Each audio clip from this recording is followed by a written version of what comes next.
Hey Tristan, how you doing today? Hey, Carlo. Doing fine. All right. So how was how was your week last week, huh? I was good. Just busy doing commissions, making money. That's I good. guess.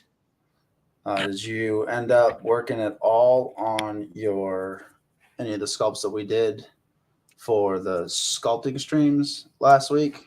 I have not. I think I'm gonna start fleshing more of those out this next week. Okay. Well, Next week. I worked on the dwarf head that we did last week. You know, longer through the night. So I'm gonna bring that up right now. Go for Thanks it. for joining us, you guys. I don't know if we have any viewers yet. I don't think we do. But the reason Tristan and I, again, we're just going to reiterate the reason why we're doing this is just to build some content up, just to get a backlog of some videos for when people do eventually start watching these streams, if they ever do catch any eyes.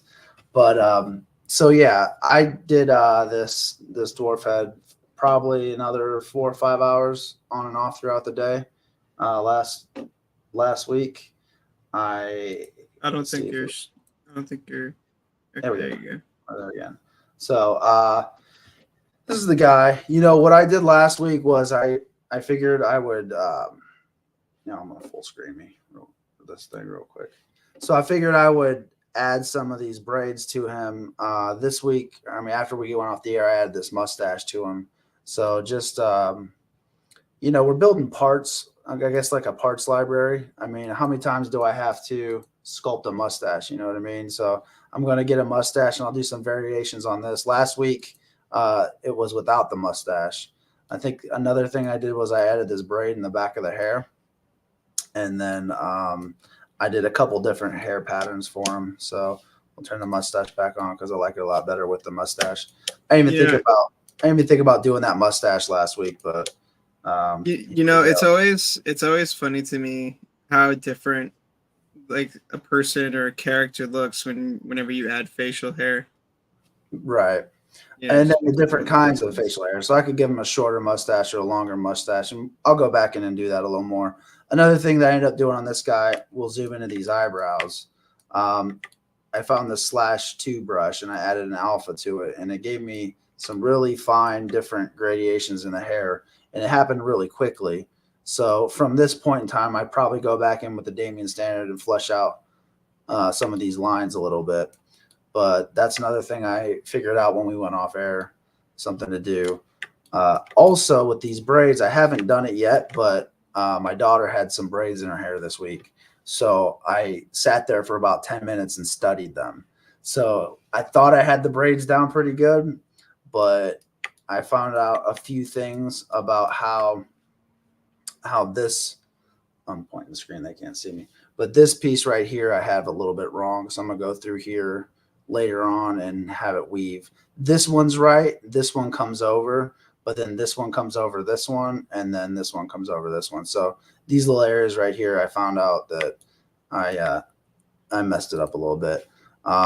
One last thing is, when we build these parts on these characters, you can reuse them and then you can change them to switch them up. So right now I have this hair on him, but if I take it off and if I take that off, you'll see he's got like just a bald head. So we can have bald headed figures.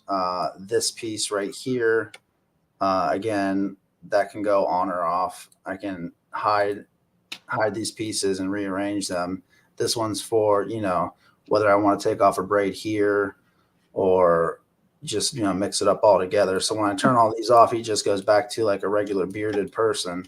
I like that one where it kind of has just like a braid on the side of his face, and One then braid. just another. Yeah, just like that braid on like the side of his face, kind of where his sideburns would be. It's Yeah. Well, yeah, just like a braid, a braided sideburn. You got to have a lot of hair to have a braided yeah, sideburn there. I also did like a toupee piece. That's coming that like tails coming out of. yeah. Um, I've seen hair like that. Yeah, well, and then I don't know exactly where that one is, but you can also just do the straight mustache. You know what I mean? So there's a look like that. And we can add and take these things away, however we want. One other thing I did, really quickly, just to show you the differences between, his face went away. I made two different faces. So with that original face, I never saw this one. Yeah, I just did this a few minutes ago, just to show like you inflate some things and change some proportions. And the same character, if you see the difference between here, like I took his head and I blew it up.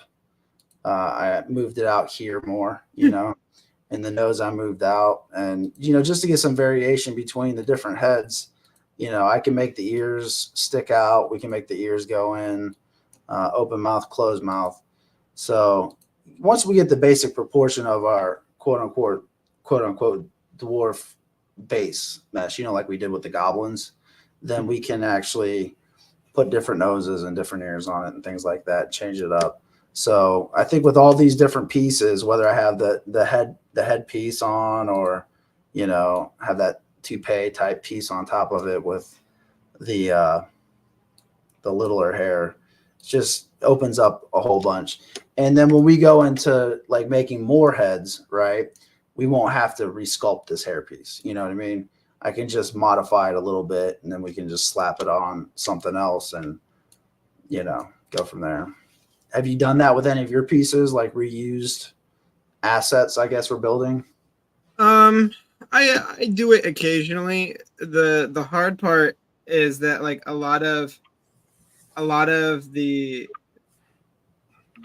things that I do are very like character specifically. It's like I designed something specific for a character, but it doesn't exactly lend itself to reusability sometimes. I'm not saying all the time. There are plenty of times where I've gone back on like other pieces and like taken their hair, or I think I've done that a few times with the longer haired figures, Right. or the ones that we've done. Right. I've taken the hair and just copied it over because I didn't want to resculpt that. Yeah, like long strands again. Like with these eyebrows, right? Like how many times do we have to do bushy eyebrows? You know what I mean? Yeah. We talked about, we have our Immortal Collections folder in Dropbox and just dropping these different pieces, right? So once we have our best braid, we can pretty much just copy and paste that braid over, because we don't want to have to keep resculpting these things. You know what I mean?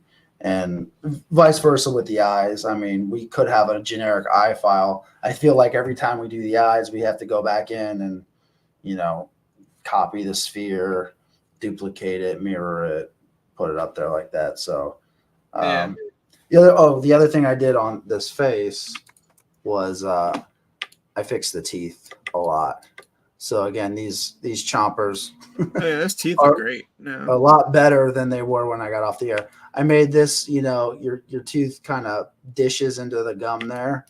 So I have those in there, and I think I like coloring it in like I did this week. I know we, again, usually do it in black and white or grayscale, generic gray. But I feel at least for the videos, this might help people kind of judge or see, I guess, the end design a lot better. So, all right. Purple gang, how's it going, man? Thanks for joining the stream. Hey, Purple gang, baby. Just I don't know if you've seen that, but they were doing like Mike Casper on the show the other day. Yeah, hilarious. So let's start off with the ball. We're gonna go into the 2Trunkz thing. The 2Trunkz thing, just a little history on that was that I sculpted it last year, and then I lost it, and then Wolf King and a couple other people came out with some elephant heads, so I just decided to hold off on it for a little bit until that stuff died down a little bit. So Tristan, whenever you have your ball up, share your screen. So anyways, me and Tristan talked about this guy, and we were going to go to we went to PowerCon last year. We were going to have this head as an alternate head for Snout Spout, I think is what it was originally going to be. You get your screen up there? Yeah. Add the stage. All right. So I'm going to let you just start out. You said you didn't do any research on an elephant head, right? No, but I took a look at a lot of like the basic features and just kind of uh, correlated it with things that I've done before, and I should be able to get it pretty Yeah. easily. So like if you look at an elephant head, it's big up top, right? It's got Because this big massive. I might have to make the front of his face a bit wider to compensate for the 2 Trunkz. Yeah, however you want to do it. But I think I bounced around a little bit here. So you just started with the 2 Trunks. You just here there. Now again, don't make the same thing that I drew. Make it your own version. Yeah, no, I'm not making the same thing you drew. I kind of thought that like the way you had positioned them was Yeah. probably a lot more practical than what I had originally thought to Okay. do with it. Okay. So yeah, we sculpted this guy for Give him PowerCon, and then my computer crashed, and then I lost it, and I lost about 5 or 6 heads. So part way through this sculpting process, I'm going to go back through and resculpt some of the stuff I lost. You know, it was a big hit to me because it was like you put so many hours into something, like 15 plus hours into a head, and you have a couple of them sitting in reserve for just release whenever the time's right, and then something catastrophic happens and it just kind of knocks the wind out of your sails. So here's Van Johnson. What's up, buddy? Purple Gang Gang. Thanks for sharing your knowledge. Hey, you guys rock too. Really enjoy the show. You guys have a whole different energy on your show, and that's tonight, right? So we will check you out later on.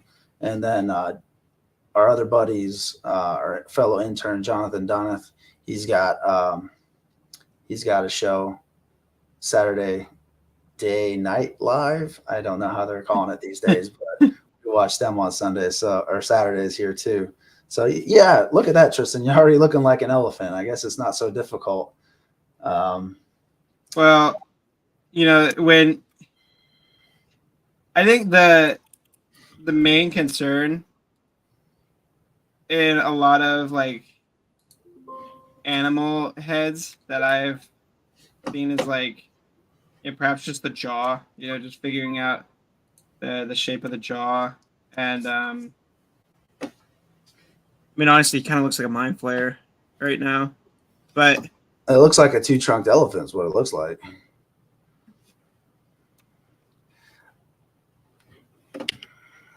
Let's see here. I'm going to start opening mine up. Go ahead. You keep talking. well, I think the biggest reason why he kind of just looks like a mind flayer is he has that similar shape, and he, like, I feel like at this stage you could either go with an octopus or continue with an elephant. So you know, I think I'm gonna save this shape right now. Yeah, it's definitely got the elephant shape. I think you have the head right and the thickness of the snout really good. I'm going to try to see the way I was doing mine, or the way that I did the drawing on mine was that it was more human-esque with just elephant trunks thrown on there. I like yours right now because it's feeling super elephant-ish. Yeah. You know, like traditional elephant. Because I think a lot of times when we're doing these things, it's like, are you just doing like the animal, you know, are you just slapping an animal head on, say, what a human-esque or an anthropomorphic body would be? Yeah. Or are you making like a were elephant, almost like, because if you look like a wolf and a werewolf, you get everything from the classic, you know, old Wolfman 1920s or 30s movies where he's just a guy with a wolf snout, almost into like a full wolf, you know. It's kind of funny. I just watched that movie not too long ago, because I got it in the movie box set for Christmas. It came with the whole Wolfman collection, along with, like, you know, all the other Universal. Even the Wolfbane balloon one, where the guy was, where the old lady's like, even a man pure by day. I don't know. I haven't, like, I know it has like Wolfman, like Son of Wolfman, or something. Wolfman meets yeah. But they have like Wolfman meets Abbott and Costello. Oh, that's way later though. That's not like the OG. They Yeah, got yeah. bro, but they were like all in their like 60s or late 50s when they finally did that one. I like that one as a kid. That was like my favorite because it had it all in it. So But when I watched it, like I watched it with my brother Alistair. Who those of you who don't know, he's my stepbrother. You know, he lives with my biological dad. But we didn't really like it as much as some of the other movies. Like I think we really enjoyed the Creature from the Black Lagoon. Which one didn't you like? The original Wolfman movie? Yeah. I mean, I didn't mind it as much. Alistair didn't really care for it. Like he really enjoyed the Creature from the Black Lagoon, but like when we got to the Wolfman, I will say it was a bit weird because he is really just like a guy in a wolf in like a wolf costume or like Fuzzy just like hair. a hairy guy, you know. Yeah. I think you might need to make that eye back a little bit further. I think you have it still. I think I gotta move. Yeah. I gotta move this. Actually, I think what I need to do is I probably need to Grab a reference. well, no, I have my reference. I have my reference on my other screen. But I think what I should probably do, because their eyes, they don't really sink in very much. They actually kind of like sit pretty like level to the rest of the surface of their face. Yeah. And their eyes. Well, I'm gonna cartoon mine up a little bit more than what you're doing here. Yeah. Well, I'm just getting like a basic understanding of the piece. I know we dropped off the Wolfman topic, but I think with a lot of people, pacing is a lot different. Pacing on older movies, like I remember, I grew up I was born in the '80s, so you know, I'll come on screen while I'm talking. Yeah, real quick, do you still have my stream up? Yeah, you're up. Well, no, okay, because I really want to show off this tool real quick. Okay, well, full screen, yeah.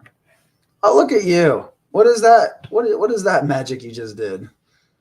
So you should have this. If you go into your brushes and look for snake curve, so you can probably just type the letter S. Yeah, and it'll isolate the snake curve. Right. You should have snake curves 1, 2, 4, and 5. I don't know why I skipped 3. But I'm using snake. Huh? Did you use 5? I'm using 2 right now. Okay. So you're able to draw out a curve and it'll pull it like the snake curve tool?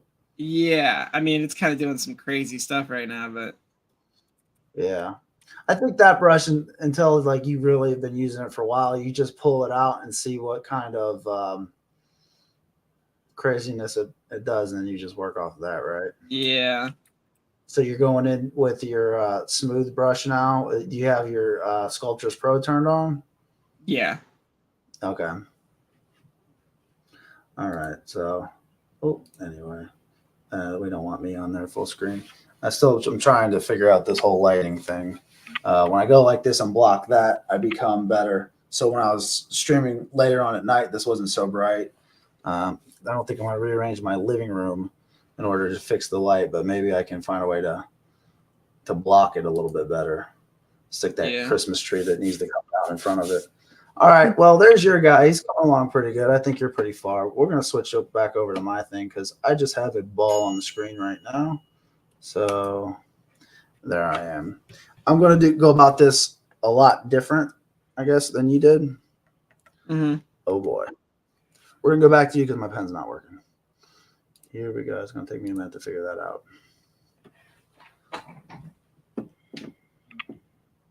You go ahead and keep talking about something, Tristan. I'm going to be a minute.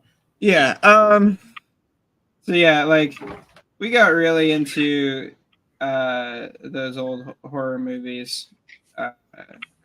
over Christmas and when I was stranded over there with COVID at the time. Why'd you? Yeah, tell the story about how you got stuck over there. So yeah, so we went to like we celebrated Christmas with my grandmother in Houston. Um, and that was fine, but the like maybe a day or two after Christmas, my brother's extended family, or my brother and my stepmom's extended family, um, came over to visit, and one of Alistair's cousin's girlfriend, like a couple days later after the whole meetup, I guess came down with COVID. So we were like, all right, yeah, we've all been exposed now, so we're gonna just have to, I guess, sit it through. And that was pretty much how our New Year's went. And my brother, he went to a music festival, not even realizing that he had been exposed until like he came back. And yeah, it was just a whole ordeal. We ended up having to like reschedule my flight back home. Was that the second year you had to reschedule a flight for some reason? Didn't something else happen like a year before? It feels like I gotta reschedule my flight like every year, because something always happens, and I always somehow end up getting stuck in St. Louis. Yeah. It's always St. Louis. Huh? How long were you in St. Louis for? I can't remember. No, I wasn't. Okay, actually, I did go to St. Louis. I did have a connecting flight in St. Louis this time, but I didn't have to get off the plane. So luckily, I wasn't trapped at all in St. Louis. Oh, okay. This time. The last couple of times, though, made me never want to go back to, or made me never want to go to St. Louis again. Sorry. We tried to go to St. Louis one time, and that's when we got in a car crash when you were a kid. We're gonna go from Texas back to Akron. Hey, this is almost looking alien-like right now. You can see my screen.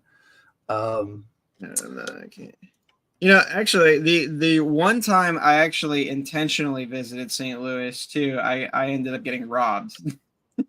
I mean, they extracted money from you. I don't think you necessarily got robbed.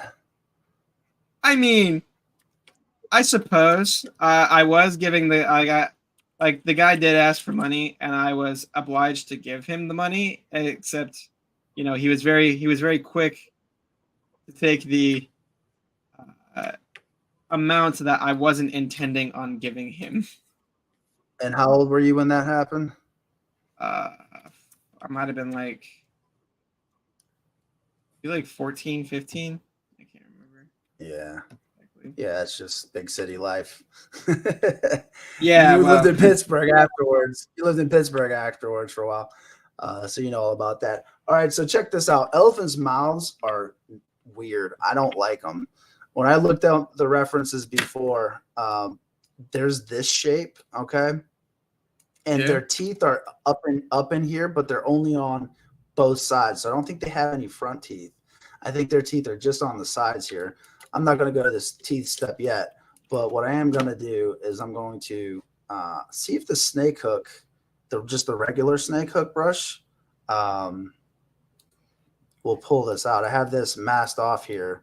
So if I kind of smooth that down a little bit, I think I can just make the snake hook brush bigger and just kind of pull it. Ooh, no. We want one lip, not two. But they basically do this. And then from here, kind of just come out almost like that. And it's just like this teardrop shape almost. And then from here, I would have to go back in with add some more resolution in here like that. And then that's pretty much how their mouth kind of works. So from here, I'll just go back to that snake hook brush, and I'm back to using the the mouse again to block out these forms. But yeah, it's pretty much the same thing that you did there. I'm gonna drag that, and that looks like a pretty evil looking shape. So rather than mess That with also that, looks like a mind flayer. right? So I'm gonna actually save this. So we're gonna export this, just as to. I cannot type. This is kind of embarrassing. So I'll just save that one out as that file. But from here, I'll just go back out, back with the standard brush. And after I do this little part here, see how I'm smoothing over that? So this will give me the resolution I need. And then we'll have to, I was thinking about just using inflate on the tips of it, the inflate brush. Where was that at? B. Maybe clay buildup will work. That's not what I want to do. Where's inflate? I'm on the ball. Inflate. Oh, that's a little. I guess we can work with that.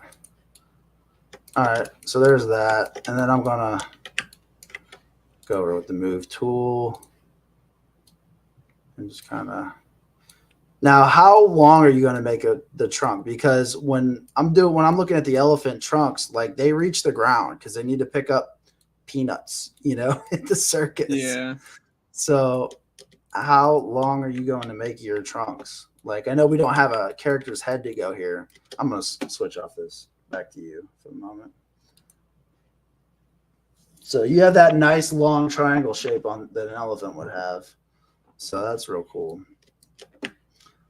Talk about what you're doing now. No, go ahead. Just talk about what you're doing.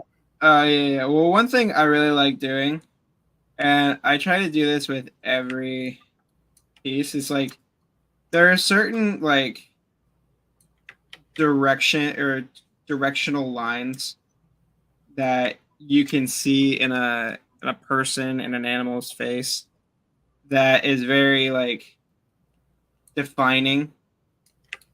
And it's like one of my favorite parts to do that. Like making this like shape here, and it connects to his cheekbones, and then you connect the other lines that correspond with that particular section. And because obviously you haven't researched enough of an elephant to understand what the underlying structure is, right? Yeah, but I know enough about the underlying general anatomy to look at it and be like, okay, this is, these are the similarities in this creature in reference to, other things that I've done. I'm just going to follow my reference. Gotcha. Now, on your, I don't know if we'll get this far today. On your references, do you see the different lines in this? I know this is like tertiary detail stuff, but do you see how the different lines on the elephant trunks, as far as the actual trunk, come together? Because it's like there's different ridges on the top than there is on the side, and there's that's kind of what I got like going on here, I think, if that's what you're talking about. Yeah, I guess. I mean, I think I'm probably going to cut out the basic shapes for the trunks that I've already done, and then because I just wanted that shape extruded out so I could begin with the rest of the head. Mm-hmm. I think what I'm going to do is I'm going to cut out the trunks that I've already started and go in with like an IMM2 brush and make them a bit more interesting. Okay. Sounds like a plan. I have not got the ears on my guy yet. I should probably put the ears on my guy next. I think the first time I did, I feel like I should probably put the teeth or the All right, so I'm going to go to masked off where the ears would be, and I could actually just go to the move tool. I'll just show you a different way you can do it if you're not going to use that IMM brush, because again, we're just looking at the way we do different things. You know what I mean? Mm-hmm. So there's basically the pull out shape of the ear, like that, and then I would probably dish it in here a little bit, and you see that geometry is all messed up right now. But when I come out of there, I go back into this standard brush, and I'm going to add with this this button right here, clicked on that Sculptures Pro. That is going to add the detail. If I make my brush smaller and I hold a shift, it's going to smooth that out and make it into a basic shape. So just like anything, when we're working doing this, everybody has their own procedures. You can even model the ear completely separate, right? And then go back in there and add it, just combine the two meshes, dynamesh it, and there you have it. So I have these basic ears here. I might go in and just kind of, let's see where this is, add where that would be, sync these pieces in a little bit. I do notice, do you have, let me see your ear real quick. Do you have it flapping over itself yet? What, the ear? No. Yeah, they're just straight. So like a lot of times there's almost like a, and I was wondering if we could do this with the cloth simulation brush, if you could just draw like the folding curves into it or not. I don't know. I think there are things like there are like cloth simulation brushes you can use that might help with that. But I haven't played around too much of those because honestly, it's kind of hard to. They're kind of hard to work with. Okay. They're not the most. What are you trying to do now? The eyeballs? No, I'm doing the trunk.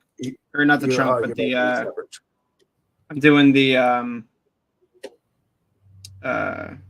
tusk? The tusks. Thank you. I don't know why I couldn't. All right. Don't do 3 tusks. I'm gonna do mine with 3 tusks. I wasn't gonna do 3 tusks. I didn't want him to have 3 tusks. All right. Well, mine had 3 tusks. I'm gonna go back to mine now. So here's this guy over here, and we're going to kind of make in, and this is where you know we're going to differ on Tristen and mine's way to do things, I guess. But did you put this part in for the tusk yet in your sculpt, the little bulge here? Because the skin wraps around the tusk. It almost comes out of the bottom like a tube. Yeah, well, yeah. So I just moved out his upper. I moved out his upper lip, and I'll probably sculpt around that. Yeah, you're so right. Yeah, it did kind of come out in a different way. Yeah, I was looking up at the because I was trying to figure out like that's a tusk, but is it a tooth? Is it the same thing? But I'm going to do a third one in here. So this is where mine's going to differ quite a bit from your traditional elephant,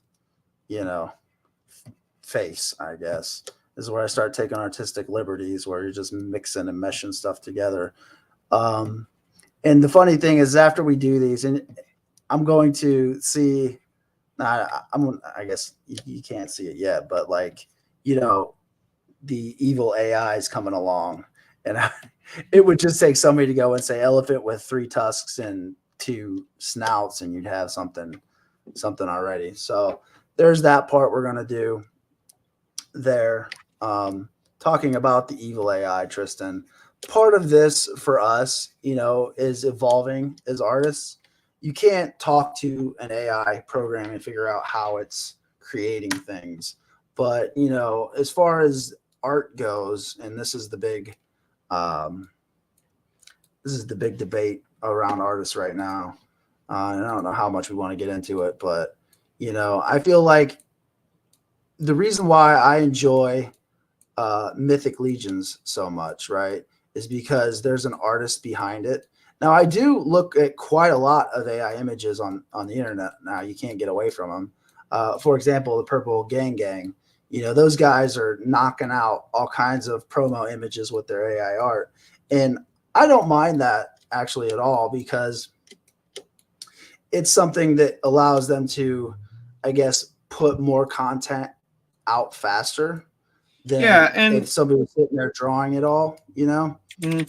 and you know, I think to your point, I would even go as far to admit that, like, you know, people who don't have the budget to hire, you know, Conceptors, basically. conceptors or artists like us to you know, help them with their projects, then you know that's a viable option for them, you know. And that's something that I've always, I guess, that's something I've always thought about when I've considered my position on AI art and what I think of it. Because like I'm not entirely against it. Like I see the utility of it and um the benefit it could have even for artists, as like a tool to help improve their, or maybe not improve, but like um you know, just add different flavor to their art. But I where I don't agree is just when it comes to you know, people's art being taken and them not being you know, properly compensated for it. But then Right. again, I guess you know, you reach the point of the debate where it's like, and I've heard this said several times, where it's like, oh well, you know, people use inspiration. You know, is that stealing too? Using other art as like inspiration, and I don't know. I've always kind of found that I feel like that's somewhat of a disingenuous argument, Okay. because you know, because it's like you know, there's still a human mind, uh, you know, altering and creating something new with you know, with that AI generation, or not AI sorry, Well, with the inspiration of the but third person. again, there you go. Like a human mind, like again with the purple gang stuff, like that's them typing in prompts. That's them sitting there for 2 hours or however long it takes. And I haven't used it, so I don't really know. But that's them sitting there and entering those prompts in. And the same way, like when you've done customizing or not customizing, what am I trying to say? Commissions, right? Mm-hmm. When you've done commissions for other people, they hired a person. Again, we were talking about budget, right? They hired a person to make those um, those images that you then go off of, right? Mm-hmm. But then like you're not, they might have however much you charge them to sculpt the thing, but they don't have that same budget to hire again a concept designer. So it's like at this point in time, currently, it's not to the level, and we might have a completely different tune when it starts pumping out 3D models because it can already kind of do Yeah. that, right? It already kind of can, and I've seen a few different AI models. Actually, I really like how your elephant's turning out so far. Okay, we'll, Um, we'll we'll click back to yours. How yours is doing. Okay, you got. I like your longer chunks. I'm gonna keep, or your longer tusk. I'm gonna keep mine a little bit shorter. um, yeah, I've seen a few different AI models attempt 3D, and it's okay. It's not perfect, but it is getting better. I did see one of the artists that we follow. I think it was Andrew Price. Right. Um, he had done an AI generation of like a couch, right? It was just like a simple couch, right? But the details on it and the like overall forms, like you could tell it was a couch. You know, it's like where with like in the early days of AI generation, it's like it would just make, you know, kind of a mess, like a jumbled mess, or the Right. semblance of the thing that you wanted it to do, but it would still, you know, it would still be kind of messed up, right? This one, it was almost perfect, right? And yeah, it's just it's kind of scary, you know, to think about. Well, you go to the thing now, it's like um it didn't draw too good a couple years back, right? And Yeah. it still has its issues. So it's like because it didn't draw that good a couple years back doesn't mean that in a couple technology progresses, you know, exponentially or whatever. So it's just like it, I do feel like I'm trying to get ahead of this before this goes obsolete. You know what I mean? Hmm. And no matter what, whether you know they cut out like your friend Matt, you know, they cut. It's very hard to find concepting jobs, right? It's very hard to find these. I don't know because I'm not looking for those jobs, but the concern is people aren't going to need concept artists anymore. I mean, that's Right. basically what Midjourney and all that stuff does, right? It concepts for people. So if you no longer need those people at this point in time, who's Well, to who's to say who's to here's say the in a couple months that you're not going to need, you know, you who went to the same college and did the same courses, right? And all of a mhm. sudden you're people are not going to need your skills that you've worked so hard to develop. Yeah. Well, um, you know, this is the other thing. Like, and so I was watching you know, a streamer that I really enjoy watching sometimes. His name is Asmongold, right?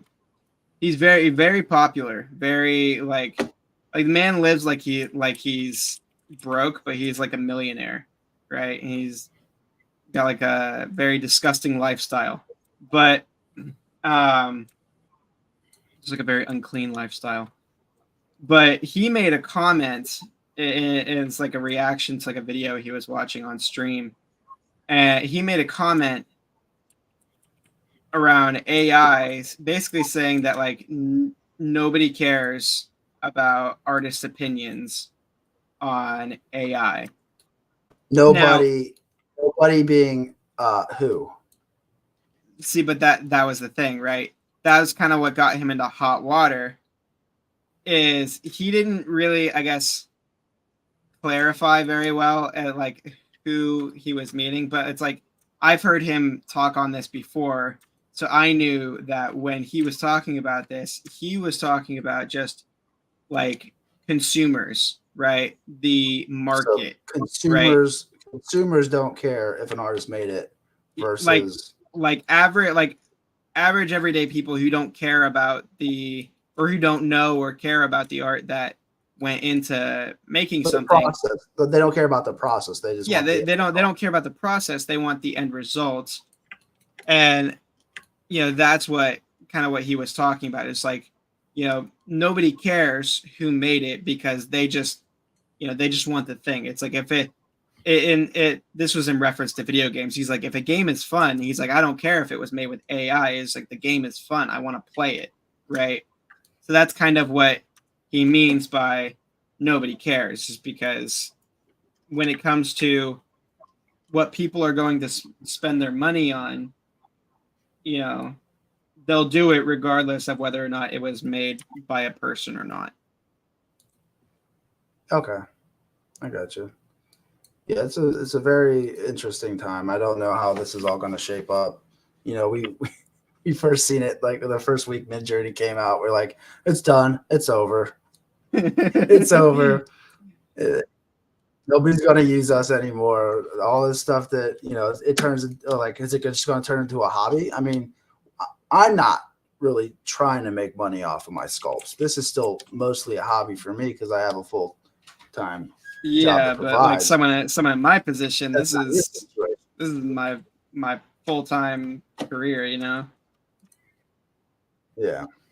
All right, I switch back over to you. I got some technical things I got to figure out. So explain your process now. So now I am redoing the trunks with the curved tubes brush. And what this will do is essentially, you know, give me a good base for some trunks that we can do. I don't know if, like, it'd be kind of cool to have them not just laying completely flat down, but it seems like that's generally just. Can you do me a favor to differentiate ours a little bit? What's that? This truck is what I'm doing. Can you make yours long? Can you make yours like long? Yeah, so I wanted to make mine a bit longer. Anyway, so okay, because mine's going to be short. I'm going to try to make mine fit like a dwarf scale proportion. Yeah, honestly, I think these some of these parts might need to be like just like in the final like stages, like when I'm buttoning everything up, I might have to separate the trunks and the tusks. I don't know why I'm having such a hard time saying tusks or remembering the word tusk. I don't know.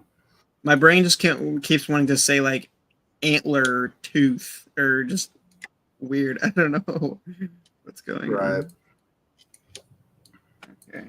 I will go back to mine for a second. Actually, real quick, I want to show my process for this. So one thing that I do a lot when it comes to working with these curve brushes is I like to adjust the proportions of them. And I do that with this little curve graph here. I probably flip this, make this not quite. So what this slope does is it pretty much defines the shape of the line from start to finish. It's probably the best way I could put it. So if I curve this, you know, near the top here, then the starting point of my line is going to be a lot fatter than the ending point. And if I slope it just right, I'll get a gradual curve, right? So you can see how it, or not curve, but yeah, I've seen people do hair like that, right? Yeah, a lot of people do their hair like that. I think I actually want to make the end of this bigger. Yeah, you want it to not. You want to have the. Did you see mine? My tusk. You know, I did that little nose, that little triangle thing there. Yeah. At the bottom, so you have to pop it out a little bit. I think I'll go back in here on mine as well, and I could probably just inflate the end and then that's what I did. I use the inflate tool. We'll go back to yours so you can show your process. Oh, yeah, I clicked off of it while you actually did it. So.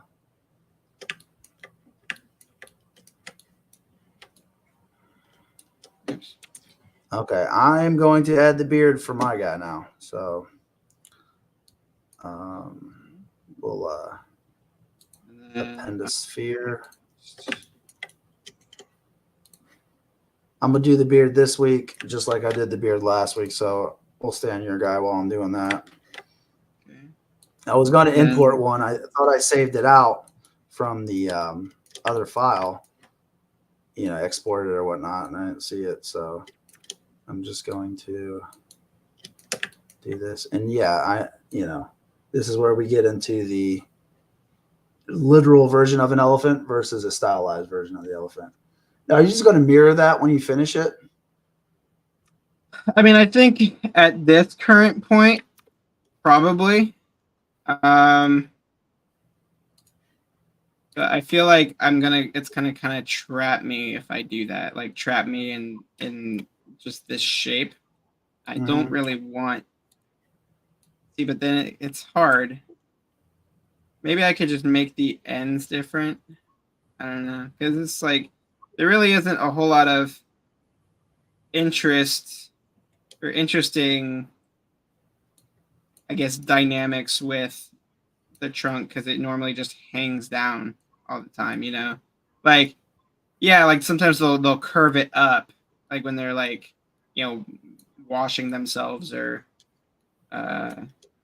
opening their mouths for some reason or other. Yeah, But there really isn't, at least just from what I can tell, a whole lot of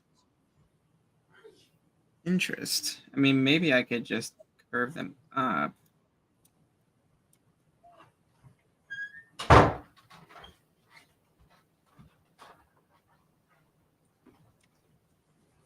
Sorry, I had to step away to grab my phone. That's where my reference of the original 2Trunkz is on our Facebook or whatever. So I'm just gonna go grab that picture. Are you still?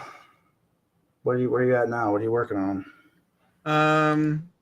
I'm just working on kind of lining up the tusk and the trunk and stuff like that. Okay. I think right now I am just gonna mirror it. I'll come back to it later and fix it up.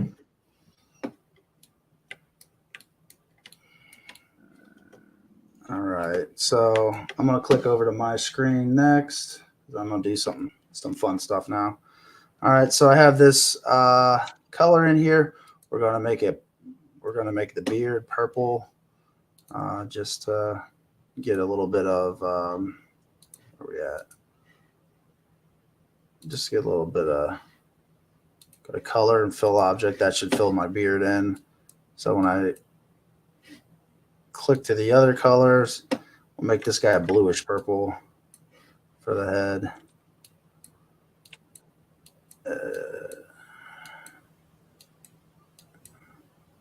And maybe just keep him gray. And we'll go select the head.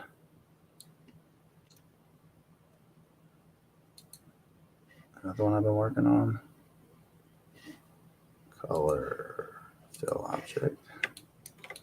And I'll separate these things too. I'll click on the horns. I'll make them, I said horns, the tusks. So you're not the only one, Tristan. Make the tusks this color. That's really. And then we'll make the tusks this color.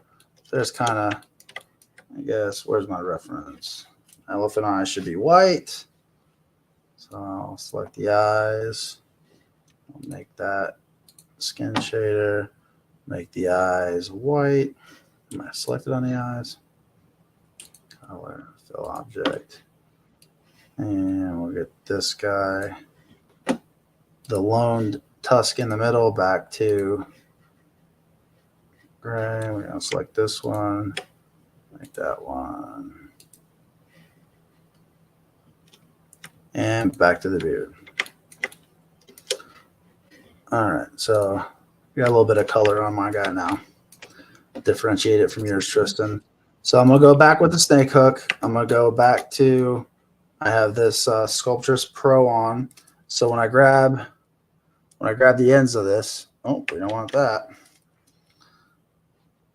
I forgot I had material.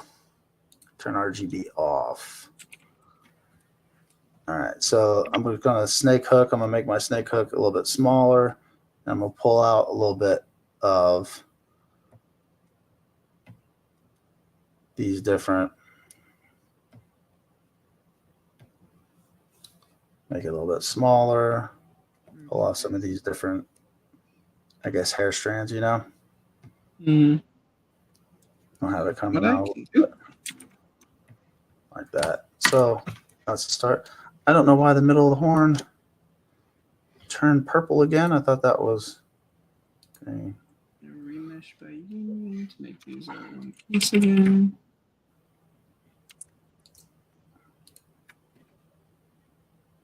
Here we go. Okay. So there's a little bit there. Now again, my guy that I drew for my sketch looks a little bit different. So now, rather than just go off and make something different, I'm gonna go back to my reference material and just kind of match it up. His ears on my guy, my original guy, kind of looked more angry. He looked like a more punk, I guess, elephant. I have a mohawk on him too, so looked like his ears kind of did a little bit of that and a little bit of that. And then again, this might just be stylized, but this on the ears right here is kind of what I was saying. You can make them wavy. So this is go in and you wave them by just kind of pulling and seeing how they look, And this might take a little bit of time to kind of figure out how I want that to be. But I'm just using the move tool and I'm just kind of building some sort of ear shape here. I'll go back to the beard now. This beard. And kind of pull that out where I want it to be. And just kind of massage these points till I figure out what's working best. And I covered the mouth up. I think the first one that I sculpted, I didn't even make a mouth. Like I just had the beard cover and everything, kind of like that. So we'll see. I don't think I like that. We'll see where we're at here.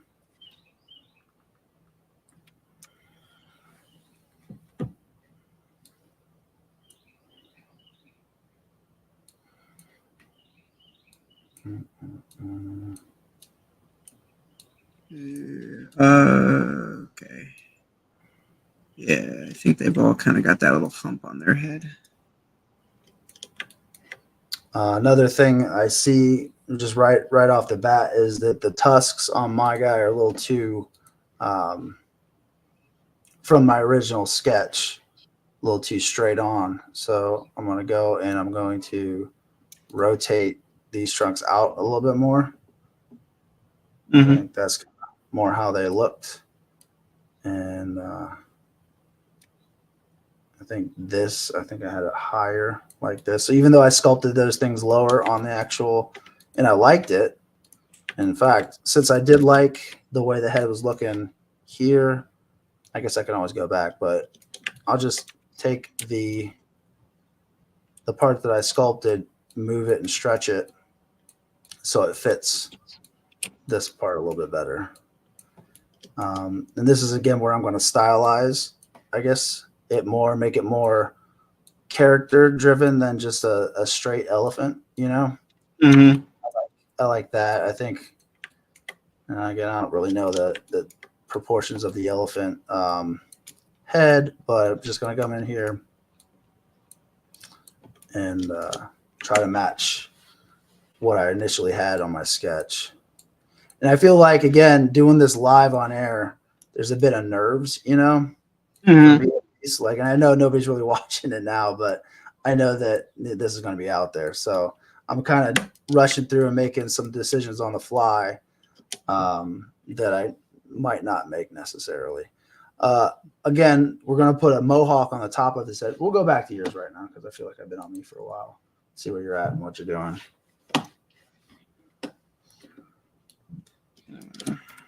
See how this looks. That's kind of nice. Looking nice. It's settle.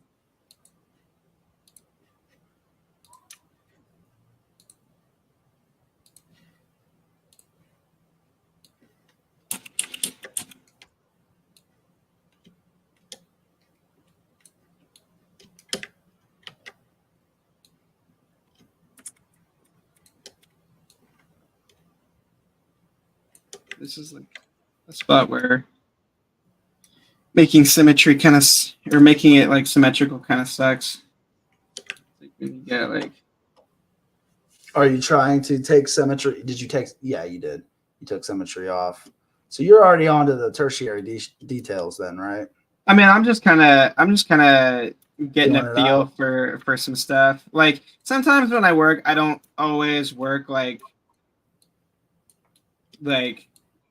uniformly. Like I don't always go from like, you know, getting my basic shapes to like next highest detail to next highest detail. Sometimes I kind of like to just like draw in some stuff that I intend to like go deeper with in the future. But for right now, I'm just like, kind of getting a feel for it a little bit better. You know what I mean? Does that make sense? Yeah, it does. You see what I'm doing on my guy right now? Yeah. I just copied it up and I shrunk it down. We'll go back to you in just a second. I just figured that's a pretty big change to make without showing. So Right. his little mohawk's a little crooked currently. So I'm just kind of, again, going to figure this, where do I want it to go here? And then again, I can go back to that snake hook brush and pull out these different shapes here. And you can pull out some shapes here and pull out some shapes there. Try to get that going. We'll go back to you now.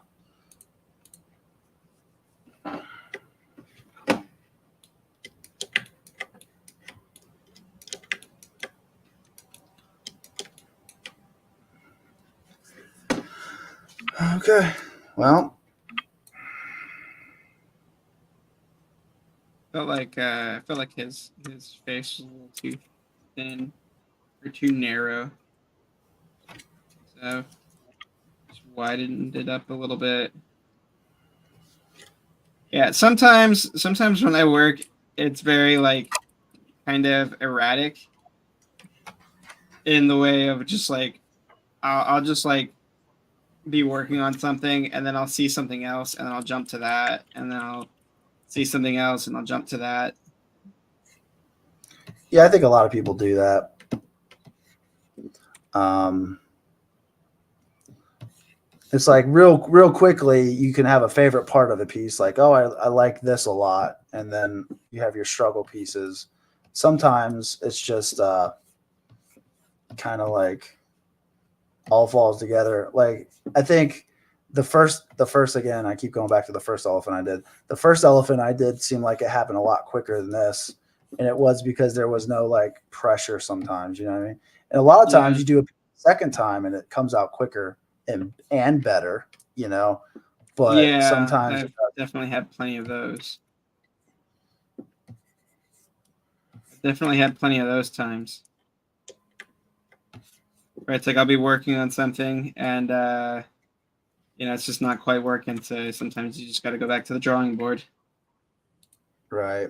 At this point in time, I'm going to take my symmetry off my beard and just kind of make different decisions on how things are going to go. Are you still working out of symmetry or are you jumping back and forth? I'm jumping back and forth here and there. Okay.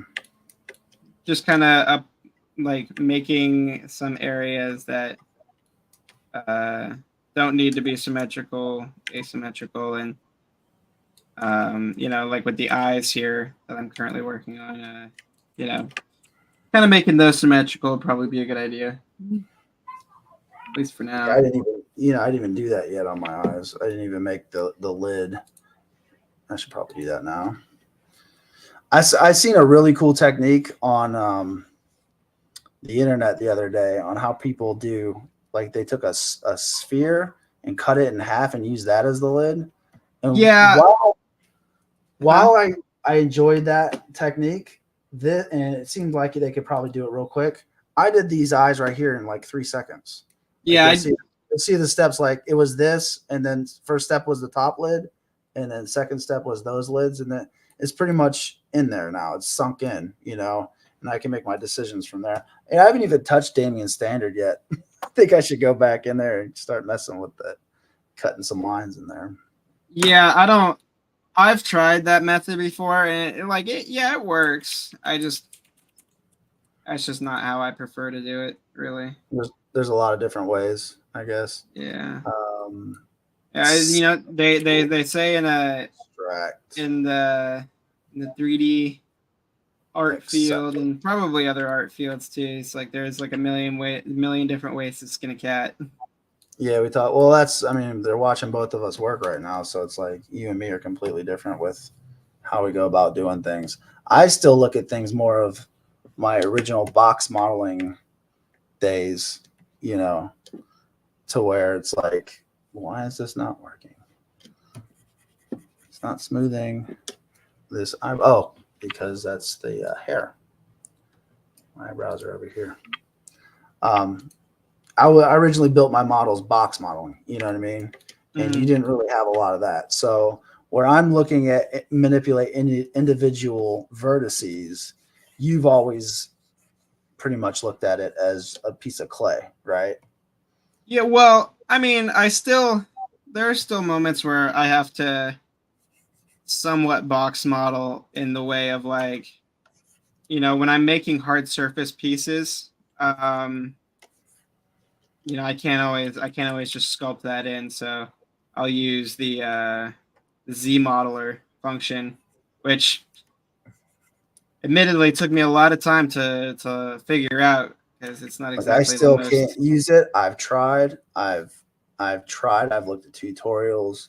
Like, it is not easy. It is not easy. It is not easy at all. And there's some certain things that I'm just like, why is this not better?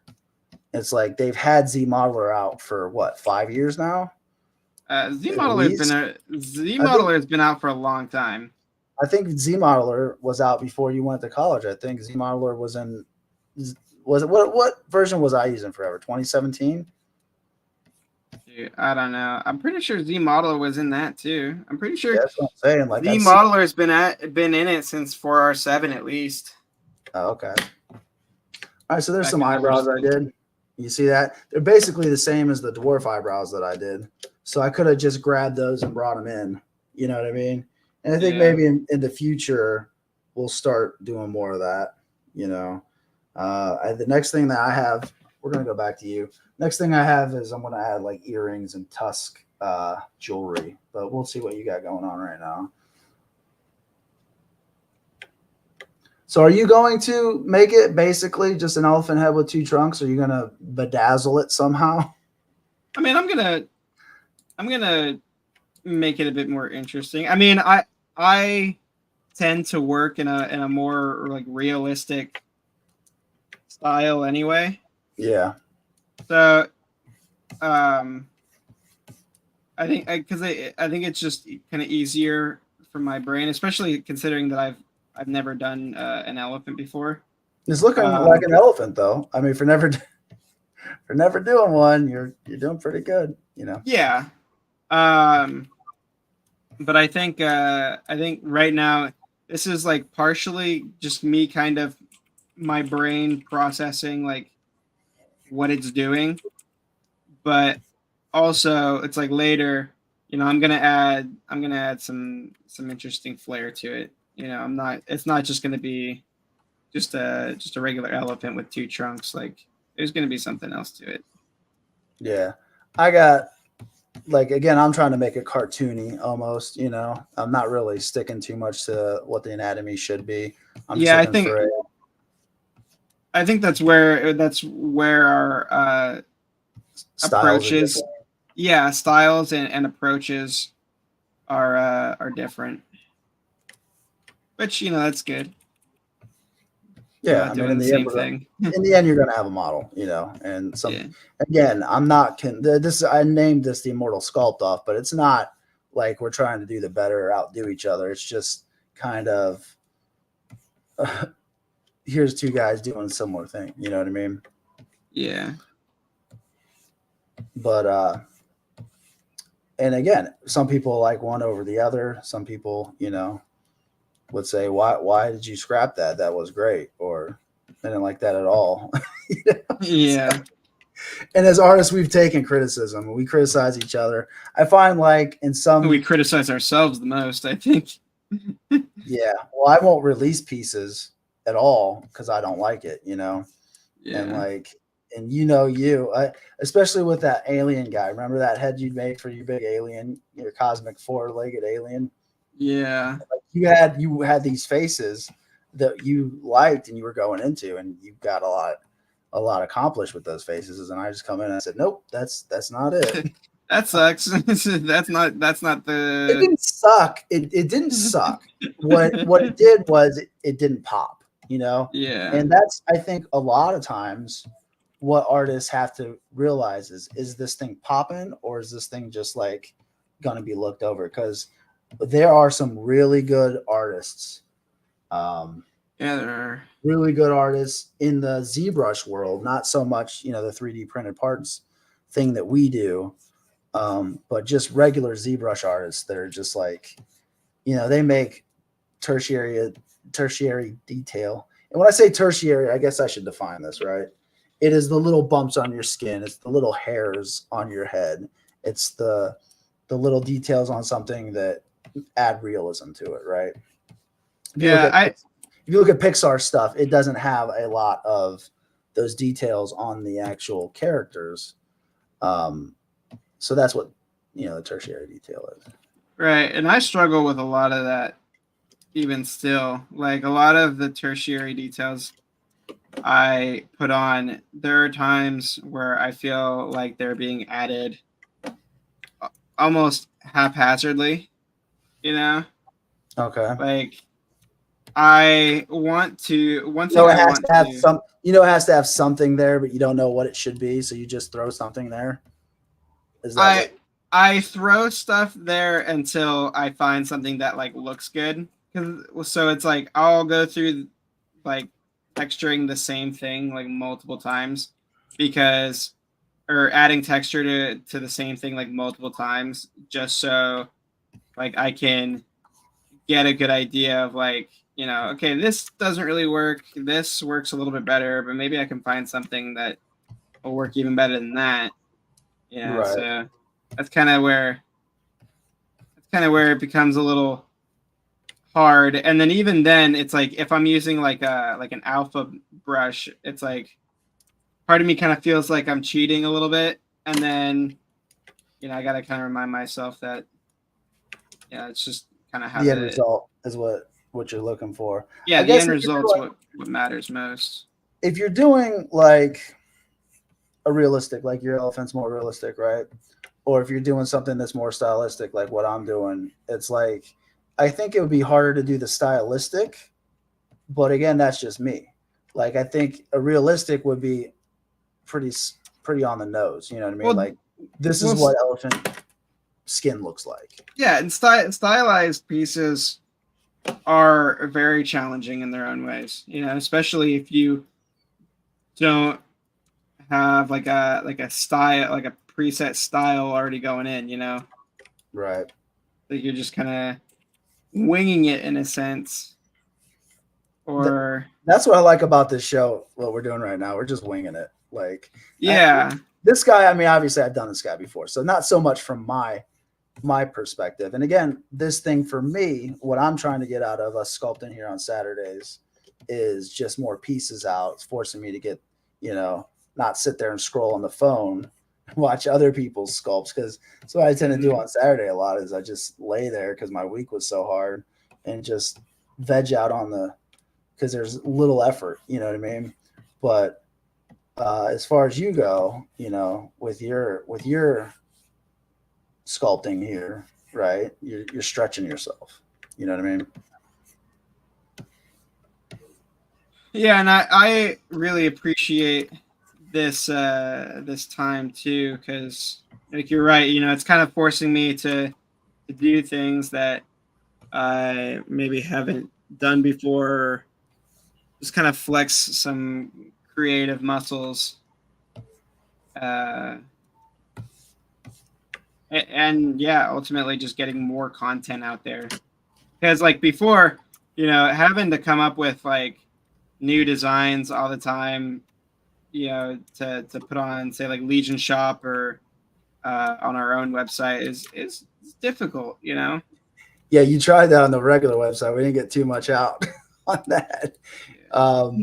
and again with the Legion shop, a lot of times somebody will have an idea, and I feel like when you get the idea, you can run with it really easily. But that's your hang up, right? That's where you have to grow as an artist, is you have to figure out what to do on your own, you know. And I think for clients or whatever, they need both. Sometimes they can't hire a sculptor and a concept artist. So if you can provide both of those, you know, assets for them, that's really good, you know. Yeah. Real quick, you can see my screen. Let me go to my screen. I need your help on something. So What's like that? I'm dragging these out with the move tool, right? Mm-hmm. The trunk, right? I'm trying to position the trunk a little bit out further. Like I want it Yeah. to swing out more. But these pieces right here are still kind of pinched in. Is there some type of rotate tool where I can just grab it in the middle and then move it out to where it just moves this with some type of radius? So it's kind of funny that you say that, because the version like right after the one that you have on your computer Yeah, has a function right. that lets you do like just that. All right, so then this is what I'll have to do, right? So then I'll have to mask it off, and I'll have to soften this mask a lot, right? Almost like that, invert it, right? What I would do is Hold I on, would let me explore this real quick. okay. So then I would take the point here, stick it in the middle. We're gonna make it. How do I make it? Is it not straight? Doesn't this, when I hit this button, it usually makes it straight onto the camera? Oh, it doesn't matter. All right, so I'm gonna take this, you want the little this is rotate button or the little this one. yeah. But see, it's still not straight on the camera. That's like I gotta rotate it like that. Regardless, No, it puts it straight in the scene. There's no button that all right. puts Well, it straight to anyways, the camera. that's pretty much what I wanted it to do. So Yeah. now, What I was oh, go ahead. Now, just like now, I got to go back like that and then resculpt a little bit of it to get it back to where I wanted it. But what I was gonna say, or what I was gonna suggest, is instead of using the gizmo, use the transpose line tool. yeah, but I suck at that. So there's that. Okay. No lie here. Like I'm gonna tell you straight up. I'll go back to you. But anyway, so yeah, I moved those out a little bit, and that's I think what you try to do when you separate it, right? I'll end up taking this off of symmetry and doing one at a time, but just kind of, I just wanted to flare out just a little bit more. Ooh, them suckers got long. Maybe that's too long. What if you made it into like a cyber elephant, like a robo, put cyber parts on it? That'd be pretty cool. You know, that's a different direction I could go with this. You know, I did think about like if like a character or like this character could go on somebody like Slog or something. I mean, you definitely have to figure out the connection point. Yeah. Because like right now I'm kind of modeling this for like a troll body. Yeah. Well, you know, Wolf King had the troll head, and that was a lot of resin. And again, we did the alligator thing, you know, and that was a lot of resin. We did that whole kit. And again, I don't know what the price on something like that would end up being. Like, I know what we could try to charge for it, but I don't know if it would sell. So it's like the reason why I'm looking to do this little guy for like a dwarf scale body is because it's a sellable piece. You know what I mean? Yeah. But yeah, I mean, obviously the go-to, and then secondly, we don't want to do the same thing other people do. So since that one is out, I think if people want an elephant scale troll head, go to Wolf King Customs. You know what I mean? Yeah. But that's not saying you couldn't make it an ogre scale head. And I think you had Ramathor from the. Carly, you could probably switch back to yourself. I'm kind of hitting a sticking point. Oh, okay. And all right, I'm just adjusting beard right now, so I'm trying to make it it's symmetrical here. So I'm trying to get these pieces and I just have it off of symmetry, and we're going to just move these pieces around. Can I see your whole thing real quick? Sure. I just want to see where you're at, so I know kind of. Okay. So that's what you're doing. I'm just like trying to figure out. It's like if I'm gonna give this guy hair, like what? Like I'm wondering if I should even give him hair. I mean, it would. I got my mohawk too. Right. Right. Yeah. Well, because it's like I feel like regardless of what kind of hair I do, I feel like it's just gonna look very similar to yours. Maybe if I left out the mohawk. You could give him a third trunk. You can give him multiple eyes. You know what I mean? Like, right. Mix it up. But yeah, I think if you went like I guess ogre scale would be a good thing for that size, because they had that Ramathor figure that was go to the center of the thing. All right. It was that scale, and the Four Horsemen have not done an elephant figure for this line for Mythic Legions, you know. Yeah. And again, we're just making sculpts. We keep referring to the Mythic Legion stuff because that's what we have in the past made this where we've made our sculpts, you know, for sale. But these sculpts are just designing for whatever. We can make statues out of these, or minis, or bobbleheads. We've talked about doing the bobblehead thing quite a bit, but we've never actually went into that, you know, realm yet. Yeah. But I mean, these are all things that we have the potential to explore in the future. One thing that I really want to express in this is Your guy? yeah, is just like all of the wrinkles on an elephant. Yeah, you're at the wrinkle stage currently. I feel like, which honestly I really shouldn't be, because I haven't even remeshed this yet.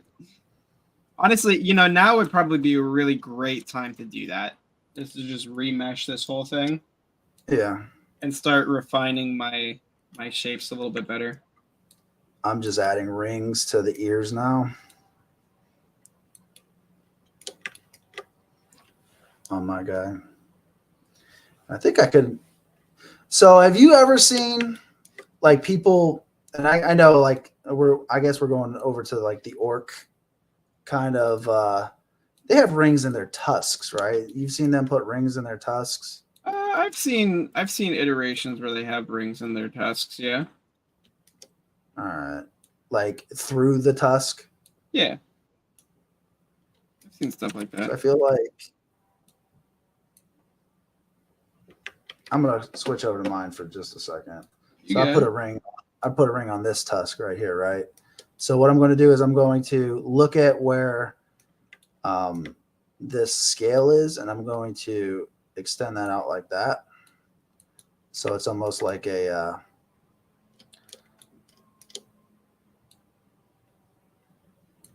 yeah, whatever that is. like the beard bead, but on the tusk. Now, I guess I have to solo this out and go into masking mode, because the one end is way too thick, and it looks funny on the horn. So it's almost like, you know what? This is probably not the best way to do this, but I'm going to try it anyway. I could have probably just extruded the horn, like mask it and inflated it. And that probably would have been a better way to do this, but I'm going to see if this works. Okay, I need to look at elephant's ears again. See if I can scale this down. And then we'll do that more. Scale all that down and pull it out. Scale it way down and pull it out. How's that looking on the horn?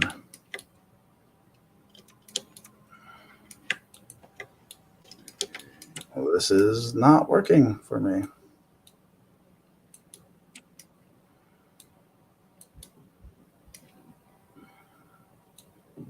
I actually need to pull this down a lot farther. I'll go back to you. Let's see what you're doing. Where are we at? Are we at an hour and 25 minutes? Yeah.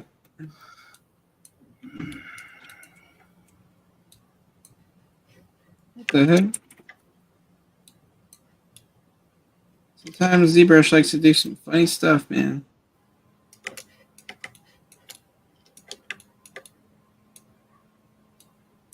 Why is this not? Where was the picture I was looking at? The picture I was just looking at. There it is.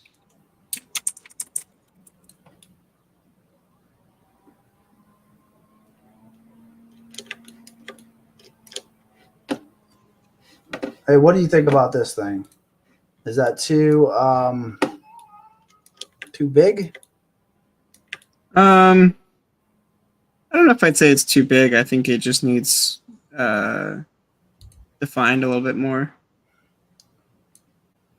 So I take You know, like around the edges to make it look like it's not like just like bulging out of the tusk, but more like that it's wrapped around it.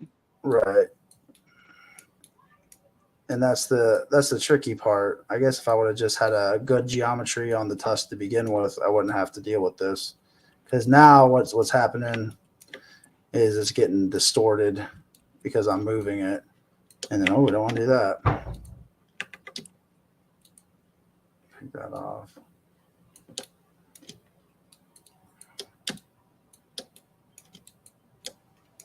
Ugh. All right. I might abandon this.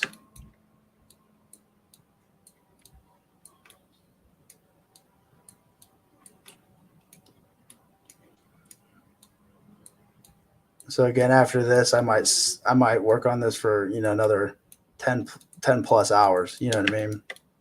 Trying to get it the way I want it. But that's the one side. Let me see if I can try something different on this middle tusk. So I want to have the geometry on it, but if you can see it, we have this all Sculptress pro'd out, right? So if I remesh this tusk, you know what? I'm going to go back to you. I'm going to save this out because I have not saved yet.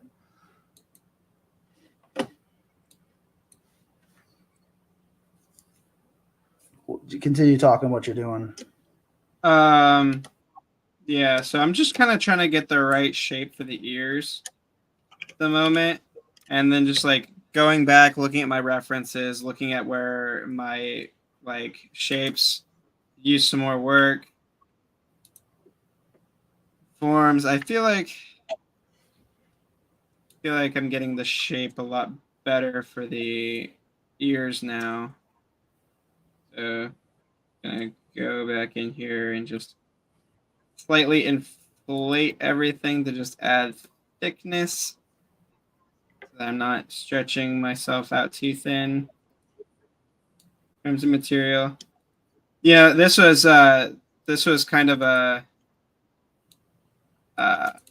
something I was going through with one of my clients, without getting into any specific details on what the project's actually about. Don't say who it is either. Yeah, I'm not.